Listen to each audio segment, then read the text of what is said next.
Hello guys, good morning सबैजनालाई। सबैजना सन्चै हुनुहुन्छ होला नि है। आज चाहिँ म स्टुडियोमा कपल सुट छ दुईजनाको, त्यो सुटको लागि जाँदैछु। अब रेडी हुनु पऱ्यो। हाम्रो सायद उहाँ टिकटकर अलि राम्रै टिकटकर हुनुहुन्छ क्या अरे, उहाँहरू एन्जल कि समथिङ, के एन्जल होइन बढी ए गाई गायिका हो र? ए वाह, ए Kajal Kajal ma'am, okay. So आज उहाँहरूको सुट छ, कपल सुट स्टुडियोभित्र। इन्द्रेणीमा गर्नुहुन्छ काम। मलाई के थाहा अब, उहाँले गर्नुभयो। मैले चाहिँ कसले भने, मलाई रितुले भने सुने के अरे, सायद यस्तो यस्तो हो उहाँ भने जस्तो लाग्थ्यो। अब गायक नै हो भन्ने चाहिँ थाहा भएन, अब बल्ल थाहा पाएँ मैले। सो आज सुट छ, गएर सुट गर्छौँ। अब त्यो गरेर हेरौँ है त गाइस। रेडी हुँदैछु म। के ल्याउने? सरफ के को लागि? के को लागि? कति धुने हो लुगा पनि, कति धुने हो लुगा पनि भने नि। त्यो गाइस म रेडी भइसक्यो, अब निस्किन्छु। ल बाई। बुवालाई माया गरिराख्नु है। नगर्ने बुवालाई माया गर्नु पऱ्यो। यस्तो घाम चढेको छ यार, आम्मामा कसरी जाने यार। खाजा के खानु मन छ? तपाईँ नि खानु न, के खानु मन छ? मोमो? ओहो, कुन मोमो खाने? कुन मोमो खाने? ए मासु नहाले कुन कस्तो हुन्छ मासु नहाले?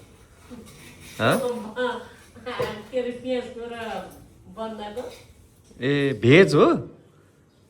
भेज बन्द नहाले त मासु हुन्छ, अनि कुन खाने त?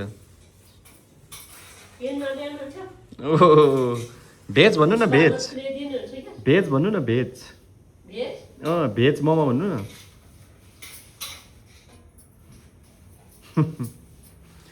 Okay guys, see you. निस्केको म चाहिँ। ओके गाइस, म अफिस आइपुगेँ। हल्का भए पनि सरसफाइहरू गर्नुपर्ने हुन्छ। उहाँहरू एकछिनमा आइपुग्नुहुन्छ होला सायद, हिँडिसक्यो भन्नुभएको छ। अनि म चाहिँ यहाँ सरसफाइ गर्दैछौँ। त्यही हो, अब भित्रै भए पनि धुलोसुलो चाहिँ जति पनि आउने कि सफा चाहिँ गरिरहनु पर्छ। त्यही भएर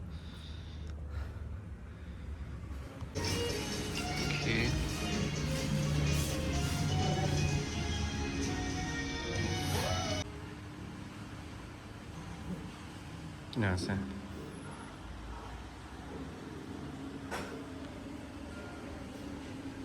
के छ त? मेकअप गरिदिनु नि त, छुट्टी एडिट गरेर।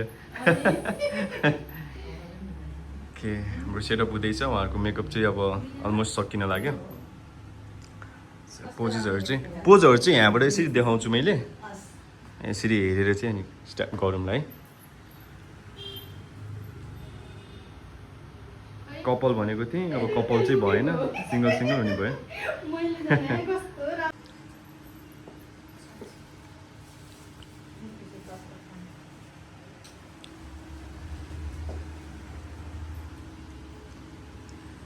पहिला जुलाई सिधा गर्नुहोस् त।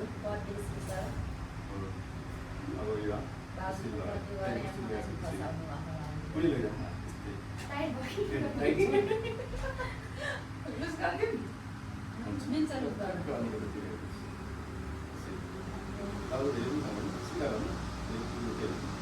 जुन चाहिँ हल्का यता गर्नुहोस् न। हो, अब हेर्नुहोस् त, अब मिल्छ।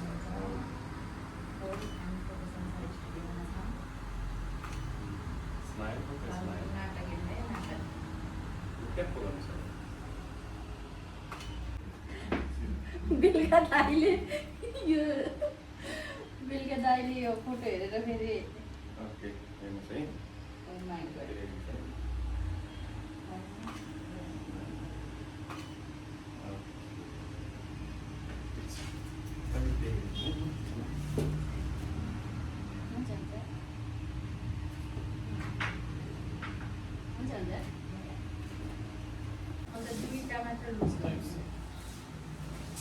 चेयरको पनि ल्याइदिन्छु अहिले।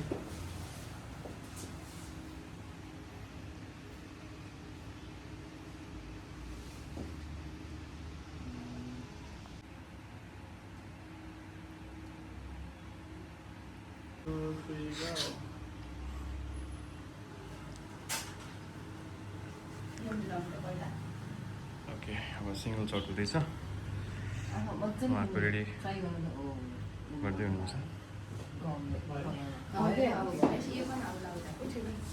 कति महिना भयो अरे 1 महिना बिहे गरेको 1 महिना भयो भन्नुभएको छ उहाँ चाहिँ बेबी लुक्समा मेरो चाहिँ भर्खर अब लभ गरेर चाहिँ 17 साइजमा ओके ल अब एक दुईवटा सुट गरौँ अनि त्यसपछि उहाँको गरौँ न है त ए बिस्तारै हल्का मात्रै उठ्या हो त्यस्तो त देखिँदैन तर पनि धेरै नचलाम भन्ने कुरा हो क्या एडिटिङमा नेचुरली राख्ने तरिकाले तर फेसहरूमा मात्रै चलाम भनेर मात्रै हो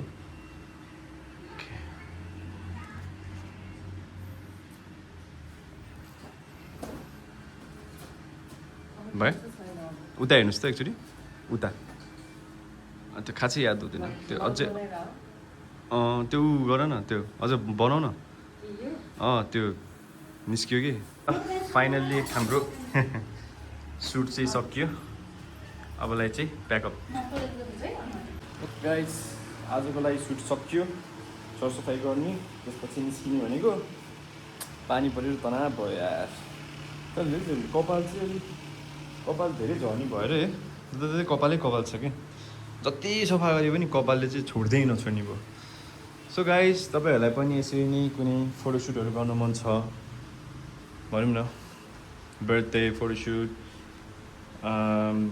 वेडिङ फोटोसुट इङ्गेजमेन्ट फोटोसुटको लागि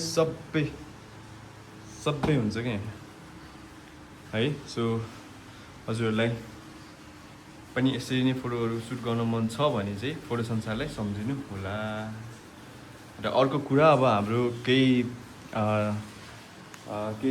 हप्तापछि भनौँ केही हप्तापछि चाहिँ अब हाम्रो पोडकास्ट पनि स्टार्ट गर्छौँ हामीले यहाँ पोडकास्ट पनि हुन्छ हाम्रो अब केही महिनापछिबाट हाम्रो पोडकास्ट पनि स्टार्ट हुन्छ सो अब पोडकास्टको लागि भनौँ न भाडामा पोडकास्ट गर्न मन छ भने हामीलाई सम्झिन सक्नुहुन्छ फोटो संसारलाई हामी त्यो पनि उपलब्ध गराउँछौँ सो त्यही हो थ्याङ्क यू फर वाचिङ आजको लागि यति नै थ्याङ्क यू सो मच नमस्ते